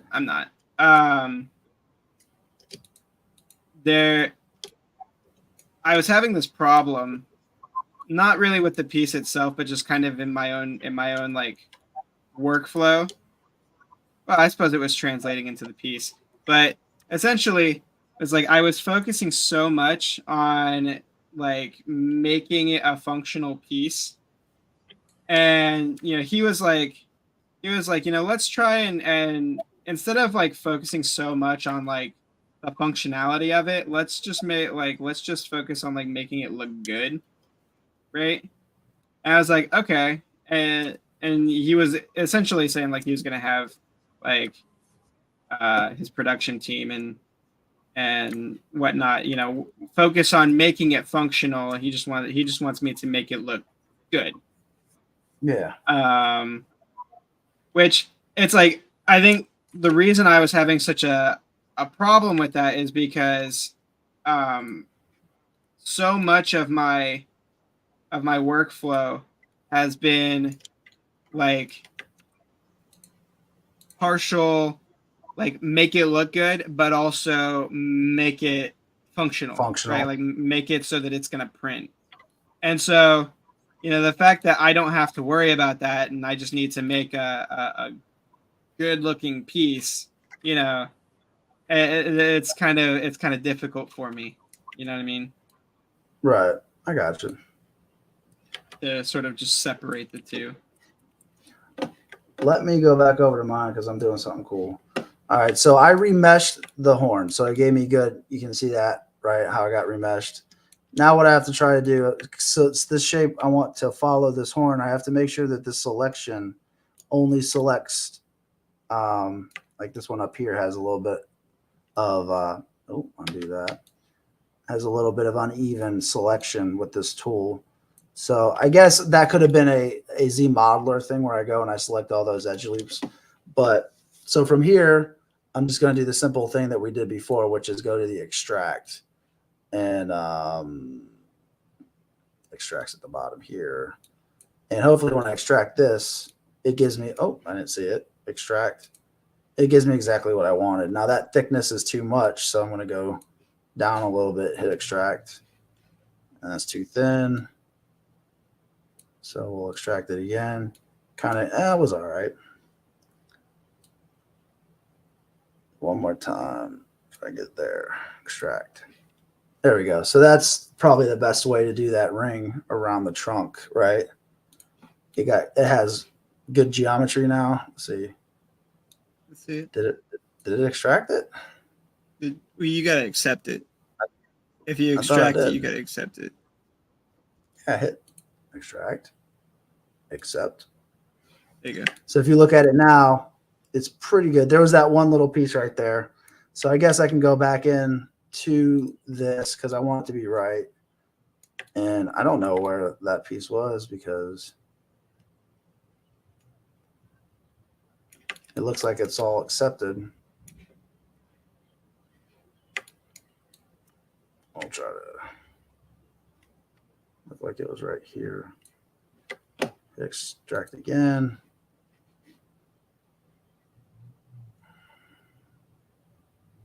Turn that off. Hit extract again. Hit extract again. Can I solo it? This is the struggle. This is what's not fun to watch on screen. Accept that. Yeah, that's better. See how that goes, Tristan? I got hold on, let's see. Internal geometry, external geometry. Yeah. So you see, that's the point where I start to go into Z modeler and use like the I functions said, in Z modeler. Right. Like I said, if I don't do it enough, right? But that pretty much skinned the cat a different way. Yeah. Well, that's just the thing I kind of want to explain is like, generally when I'm using Z modeler is I'm starting from a mesh that I've likely either extracted or remeshed, something that is simple and I could easily like use the remesh tool and get it close to the geometry I want and then go in with the with Z modeler and just fix it up to actually be the geometry that I want. You know what I mean? Right. Does that make sense?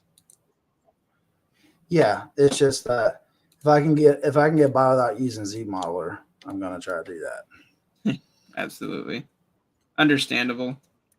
But again, and I don't like going back and forth between programs. So it's like I'm not gonna hit the Go Z thing and then go back into Blender or something. And I'm out of practice in Blender anyway, because I don't have that much time for anything really. But going back and forth between that just to model in Blender to get those vertices, the way I want them. I don't understand this thing. Why is this thing still gold? I've switched it like a million times. Oh, I know I did it. Okay, so I turned MRGB off. So if I do it like this now, I got to select that color. I go back to this guy.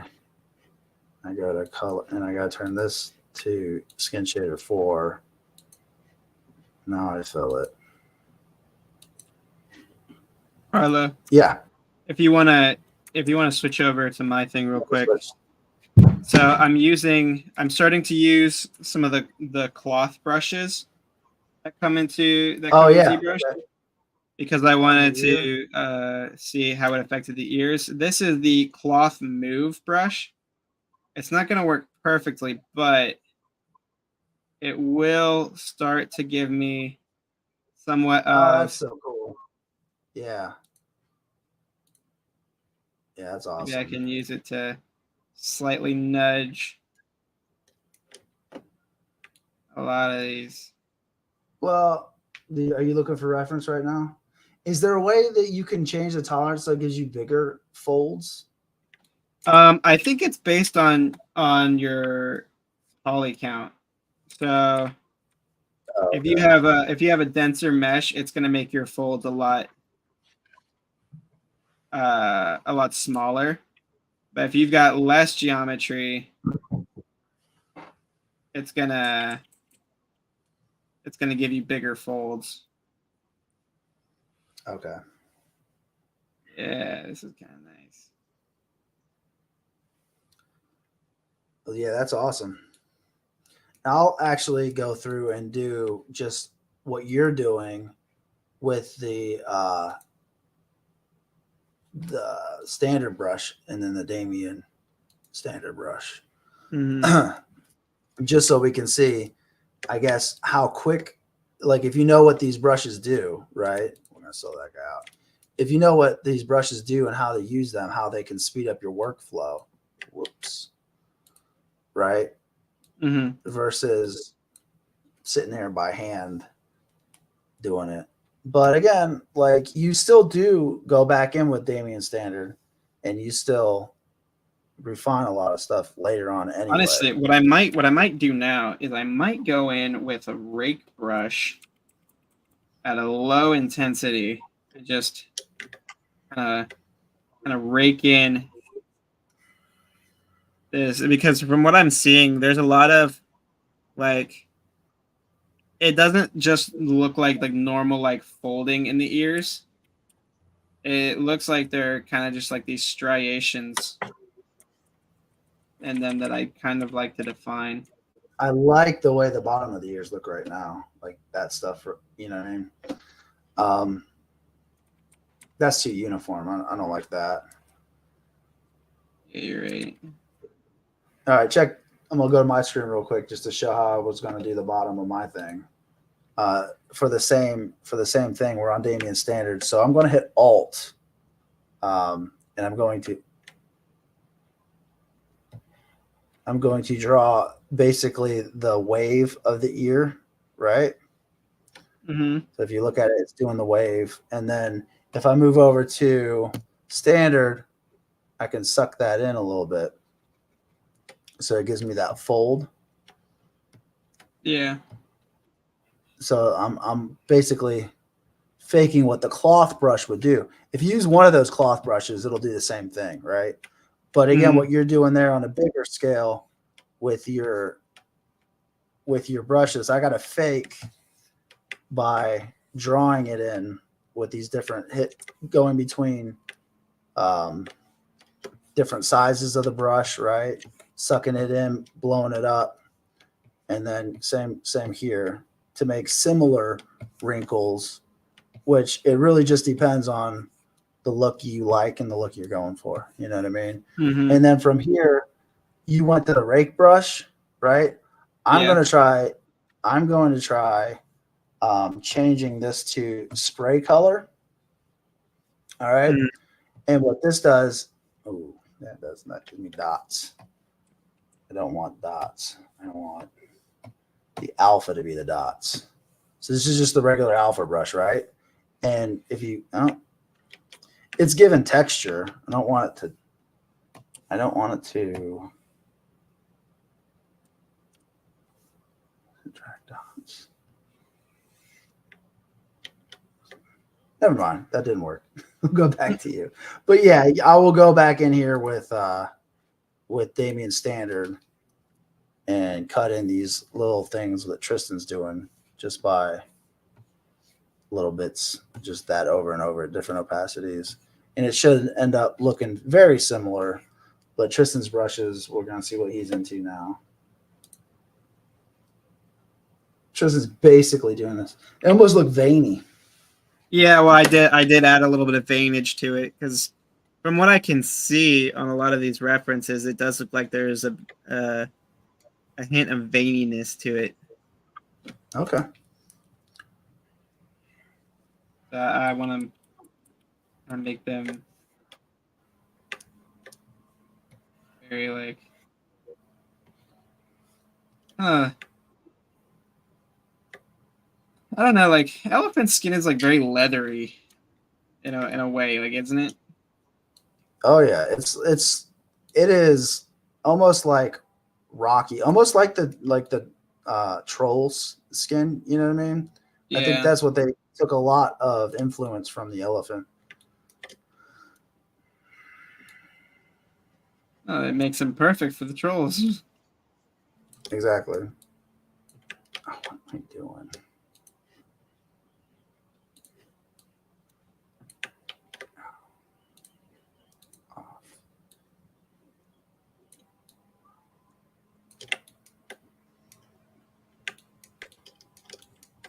Do you want to go longer than 2? I mean, we got 15 minutes. Do you have further you want? I told my buddy Tony that I'd be only about 2 hours tops. He said he'd come and get me. All right. We were done with the stream. No problem.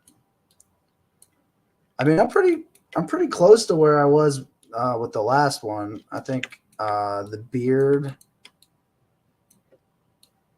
I'm gonna off camera, off stream. I'm gonna mess with the beard a lot more. But I'm gonna add a couple more rings to my guy, and then off screen I'll go in and put all the texturing on it and stuff like that. Again, these things don't have to be 2 hours. If you want to keep going or you're feeling good or you don't mind being on stream, that's fine. But I know Saturdays are yeah, Saturdays stuff, and I can't be on here all day either. So yeah, I don't think Mom would be too happy about that. I could. I pretty much am anyway, but I gotta be able to take breaks, and you don't want to take breaks while you're on stream. So yeah, I'll just go back and forth and do it over and over.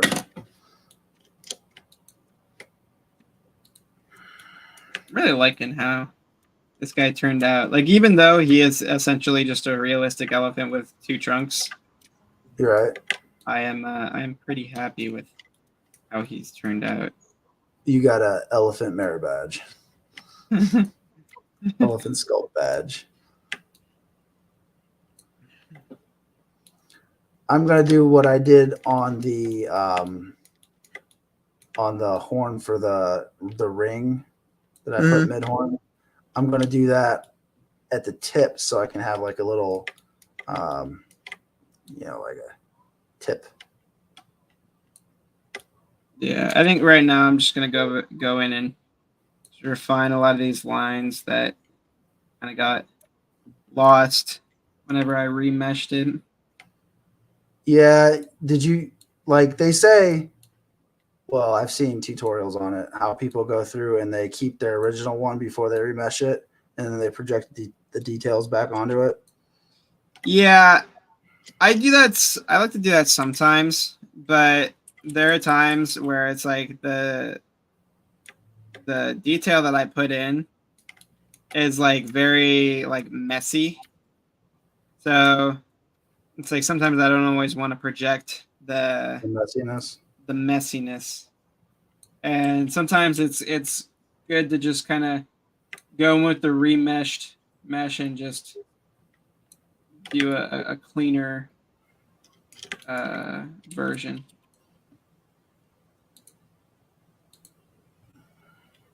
I'm sure a lot of people would probably think that it's like super counterproductive to just like go in and like resculpt it in the same areas.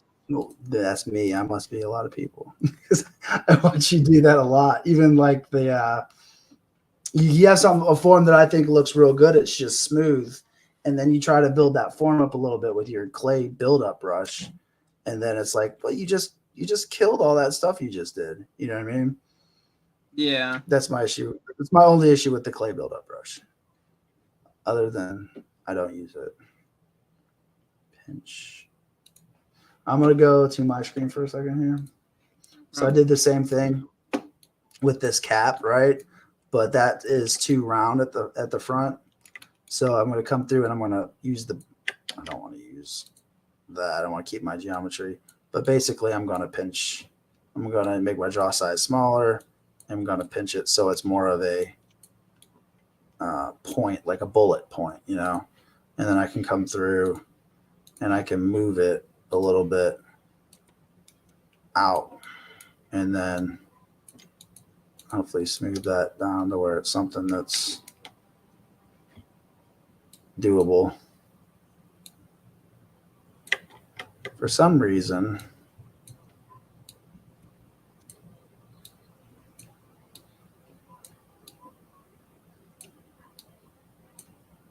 it is getting all wonky. So when meshes get wonky like this, how do you go about fixing them, Tristan? when they get wonky, like how? Yeah, look at my thing. It got all wonky. I think there are a few ways that I could go about fixing that. One of them could be reducing the topology, which reduces the waviness in it. I like to like when I'm working with like low topology and I'm trying to get like a specific shape, I like to work in like the least amount of topology possible while still allowing it to maintain the shape. Right. So I was does. thinking just remesh it, right? So that's going to do exactly what you're saying, right? Well, when I would remesh, I wouldn't remesh it as like a solid mesh. I would probably separate the I would separate the outer poly group. So you're saying don't remesh all of this? No, Separate. If I keep half in this, right? Is that not doing what you would want it to do? Well, I can't see the topology. Let me see the topology. The reason I do that is because you know as well as I do that Z remesher has a tendency at times to mess with the topology. Yeah, with the edge flow. So the reason I separate the outside and I just delete like the sides and the inside is because if you do it off of like a flat mesh, or not a flat mesh, but like a mesh with only one side, then you will get cleaner topology, and then you can just create that shell again in like two clicks. Hole. Yeah, or not. You could go with close hole, or you could you could create a panel loop in the edge loop tool, or in the edge loop section of geometry. Okay. So if you go to geometry, I mean, I guess I mean, I think this is I'm not saying you have to do this. I'm just saying for future reference. okay. Like, Yeah, like I would say, like for right now, that's probably good enough for me. You Yeah. know what I mean? But yeah. go ahead and tell me what you were gonna say though. Oh, well, just if you go into geometry, Right. like the geometry tab, you go to where Yep. it says edge loops. Up, up, right there. Gotcha. And you go to panel loops. If you set all those settings correctly, it'll create a shell in one click. Okay, I gotcha. I mean, I guess you could also go into like ZRemesher and then group by island, maybe. Yeah, and I do that too. It just depends on like, what I'm doing. Okay. We got 10 minutes, so I'm gonna just try to put some different stuff on it, see what I like. It'd be really cool. I don't have it in my concept, but I'm wondering about piercings through the snout. I wonder about piercings through the snout, and or in Lord of the Rings, how they had them war elephants and they had them big spikes on their trunks that they went back and forth with. Yeah, I thought about something like that too. I thought about doing something. Actually, let's see what I can get. I'm gonna go take this. I'm gonna duplicate it, move this over, rotate it here, go to the front. Let's see what this brush. Yeah, you hiccuped on stream. Gonna happen eventually.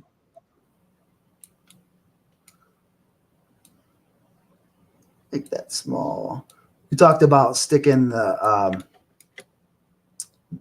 ring here, maybe making it smaller, just so it's like there,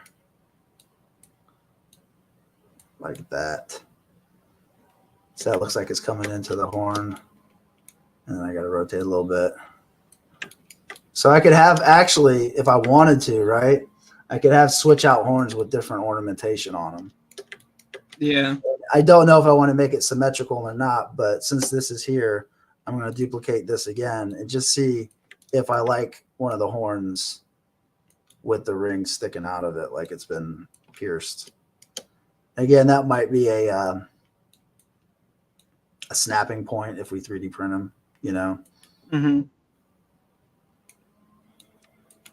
I really like, so this brush I'm using right now is one that I downloaded, or one that I bought. Go ahead. You're on. And I really like it because it kind of gives you the effect of the Damien standard, but it almost kind of pinches the edges along with it. Okay. It's a brush used mainly for skin, like skin wrinkles, which is, kind of why I'm using it right now. Yeah, well, elephants are all wrinkly.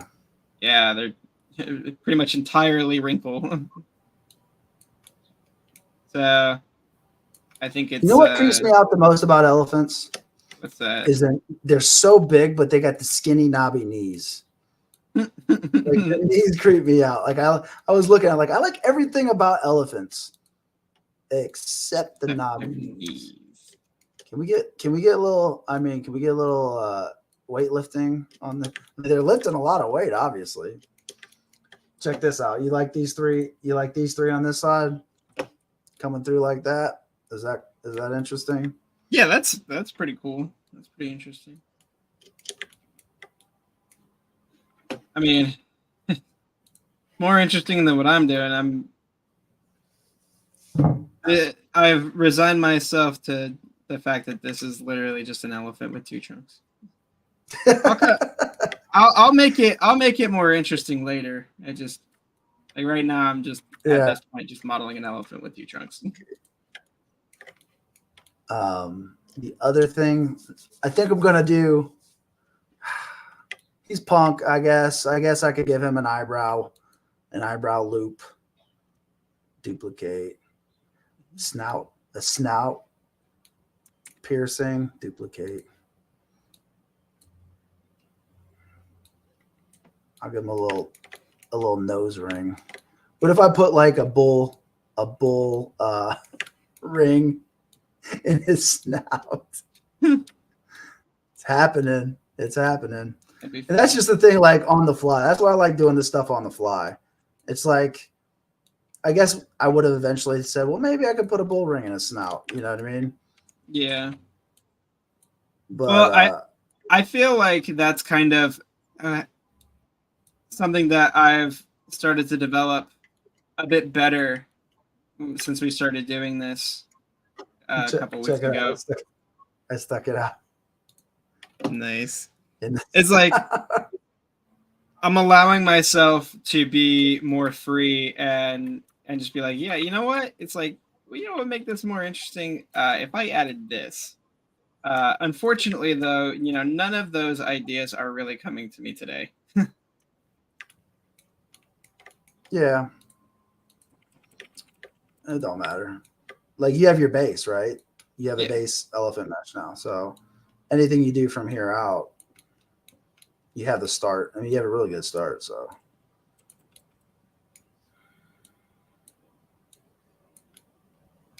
I wish there was a way I could snap. I don't know if you see my screen. I could just snap this to the tip of it. Unless you tell me, oh, in your program, because you have the newer version. Oh, in my program, there is the snap. I did see some type of snap feature. There is somewhat of I don't think it's going to snap how I want it to snap for this, though. Yeah, there is somewhat of a snap feature. And I mean, you probably could get it to work for your thing, but it's not quite as easy as just snap it to where you want. It's like kind of guesstimate where you think the where you think the center of this is, and then attempt to line it up with the other piece. Right. Well, so there's still a lot of like eyeballing and guesswork there. You see my screen what I did? I'm making the tip just a lot longer. Oh yeah. You know, I'm actually kind of doing something pretty interesting. I'm actually on a higher subdivision, taking my my clay buildup and just the strokes, right? I'm going in and smoothing them, but because of the high density of the topology, you can still kind of see the strokes in the back, right? That's a really good thing, because like your strokes that you use with that clay buildup are great. Yeah, it's great. It's perfect for that. Just like I figured out that hair thing with the /2, and then you can just smooth them down on that upper level, right?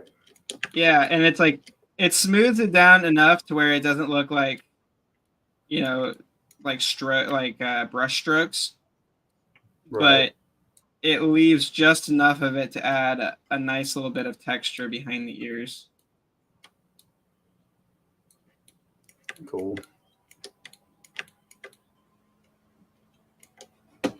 I wonder how many other like artists think about these different ways of utilizing the tools in the program.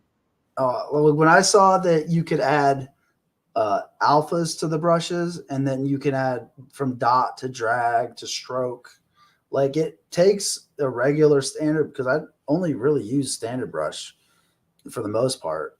Yeah, well, the standard brush is a really powerful brush. Yeah, it just adds so many different variations on that one brush that it turns it into everything. And I think the brushes that you buy, you know, are just basically modifications that they save, right? Yeah. For the most part, yeah. I think there's a lot of like more complex settings to a few of these. And you know, to be honest, if there's one thing that I haven't spent a whole lot of time with, it's like kind of messing around with some of those brush settings to see like what kind of new and interesting brushes I can make. Gotcha. All right. Well, we are right at the end. I want to do one more thing before we jump off. Know about that. Now that I know about that, I'm just gonna go in and just create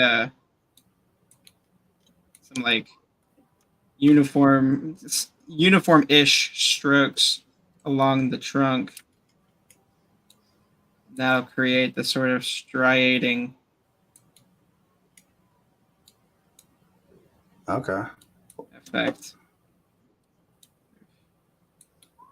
It kind of bubbles up at the end. Maybe that's not a bad thing.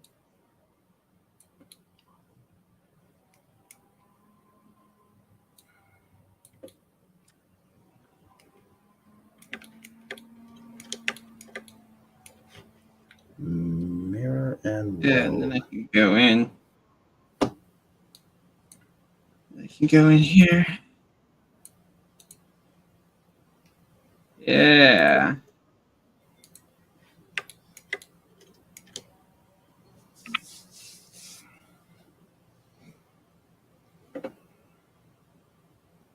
Yeah, again, this is the part that you just spend however long looking at resources and whatnot. So give me a full scope of your guy right now, Tristan. Zoom out a little bit. We do have other bodies. Maybe we could throw these on some bodies in the future so we can just see what it looks like, instead of it just being a head there. But I like it. I think it's an alpha. It's got 2 trunks. I like your long horns. I think we'll look at it more. The silhouette of this guy looks kind of weird. It looks like legs. Yeah, it does. I don't want to say it. Anyway. There's your guy. All right. We're gonna go to my guy. 2Trunkz is back. So I think I honestly like yours more, just because yours follows your original concept, and I didn't want to, like, honestly, like, it was kind of hard for me to like look at your concept and not just do that. Yeah, well, you talked about making a head on the back. I was hoping you would do that, and I was almost gonna like tell you to do that. Yeah, I thought about doing it that way, but then I just kind of felt like it wasn't going to be super practical, especially with like one trunk in the front and one trunk in the back. It's like there's no way that would even articulate. I mean, they didn't always have to articulate, but yeah. So I'm just gonna go back through, mess with this beard a little bit more, maybe fan it out, maybe make a couple different versions, see what I like. But yeah, man. It was rough. I think I like this guy just as much as I like the first one. I think he might be a little bit longer than my original one was, but we'll see how it fits on the head once we get up and printing again, because we got to get that printer in the garage working. Yeah, because I don't want it inside the house. I'm sick of the fumes. So thanks for we'll click on both of us. Thanks for stopping by and watching us. Whoever catches us on replay. Yeah, thanks for hanging out with us for a little while. And thanks for sculpting with me, Tristan. Thanks for helping me out with some of my things that I don't know how to do, So we'll be back next week at noon. Hopefully we'll be doing this at noon every week. And until then, we'll see you next time. Thanks. See you.